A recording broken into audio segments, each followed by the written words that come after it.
नमस्कार. आज माझी लग्नानंतरची पहिलीच वटपौर्णिमा होती. त्यामुळे आजचा दिवस माझ्यासाठी थोडा खास होता.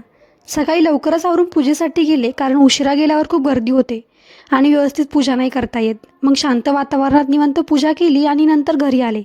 आजच्या जेवणात बनवलं होतं खीर, चपाती, वरण भात आणि भाजी.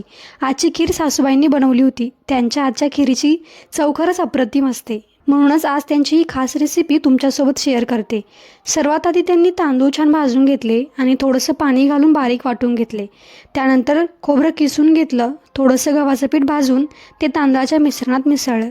आता एका पातेल्यात साजूक तूप गरम करून त्यात किसलेलं खोबरं, काजू आणि बदाम हलकेसे परतून घेतले.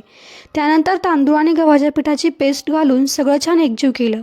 आवश्यकतेनुसार थोडंसं पाणी घातलं आणि मग दूध घालून मंद आचेवर शिजू दिलं. शेवटी त्यात साखर आणि वेलची पावडर घालून छान उकळी आणली आणि तयार झाली घरगुती सुगंधी आणि अतिशय स्वादिष्ट खीर.